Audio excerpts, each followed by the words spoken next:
ಮಹಿಳಾ ಮತ್ತು ಮಕ್ಕಳ ಕಲ್ಯಾಣ ಇಲಾಖೆ ಸಚಿವೆ ಲಕ್ಷ್ಮೀ ಹೆಬ್ಬಾಳ್ಕರ್ ವಿರುದ್ಧ ಅಶ್ಲೀಲ ಪದ ಬಳಕೆ ಆರೋಪದಲ್ಲಿ ಪೊಲೀಸರಿಂದ ಬಂಧನಕ್ಕೊಳಗಾಗಿದ್ದ ಬಿಜೆಪಿ ವಿಧಾನ ಪರಿಷತ್ ಸದಸ್ಯ ಸಿಟಿ ರವಿ ಅವರಿಗೆ ಹೈಕೋರ್ಟ್ ಬಿಗ್ ರಿಲೀಫ್ ನೀಡಿದೆ.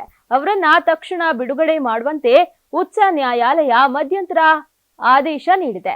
ಇದರಿಂದಾಗಿ ಸಿಟಿ ರವಿ ಬೆಂಬಲಿಗರಲ್ಲಿ ಹರ್ಷ ಮೂಡಿಸಿದೆ. ಗುರುವಾರ ಬೆಳಗಾವಿಯ ಸುವರ್ಣಸೌಧದಲ್ಲಿ ನಡೆದ ಅಧಿವೇಶನದ ಸಂದರ್ಭದಲ್ಲಿ ವಿಧಾನ ಪರಿಷತ್ನಲ್ಲಿ ತನ್ನ ವಿರುದ್ಧ ಸಿಟಿ ರವಿ ಅವಹೇಳನಕಾರಿ ಪದ ಬಳಸಿದ್ದಾರೆ ಅಂತ ಆರೋಪಿಸಿ ಲಕ್ಷ್ಮೀ ಹೆಬ್ಬಾಳ್ಕರ್ ದೂರನ್ನ ನೀಡಿದ್ರು.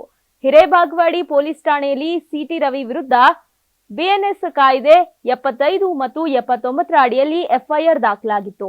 ಲೈಂಗಿಕ ಕಿರುಕುಳ, ಮಹಿಳೆ ಇಚ್ಛೆ ವಿರುದ್ಧ ಅಶ್ಲೀಲತೆ ತೋರೋದು, ಮಹಿಳೆಯ ನಮ್ರತೆ ಅವಮಾನಿಸುವ ಉದ್ದೇಶದಿಂದ ಸನ್ನೆ, ಪದ ಅಥವಾ ಕ್ರಿಯೆ, ಲೈಂಗಿಕ ಬಣ್ಣದ ಟೀಕೆ ಅಂತ ಎಫ್ಐಆರ್ನಲ್ಲಿ ಉಲ್ಲೇಖಿಸಲಾಗಿತ್ತು.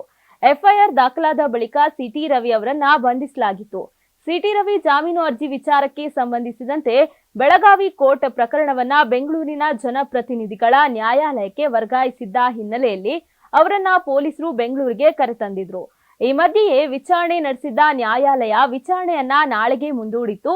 ಈ ಮಧ್ಯೆ ಸಿಟಿ ರವಿ ಜಾಮೀನು ಅರ್ಜಿ ವಿಚಾರಣೆ ನಡೆಸಿದ ನ್ಯಾಯಮೂರ್ತಿ ಎಂಜಿ ಉಮಾ ಅವರನ್ನೊಳಗೊಂಡ ನ್ಯಾಯಪೀಠ ತನಿಖೆಗೆ ಸಹಕರಿಸುವಂತೆ ಷರತ್ತು ವಿಧಿಸಿ ಜಾಮೀನನ್ನ ಮಂಜೂರು ಮಾಡಿತು.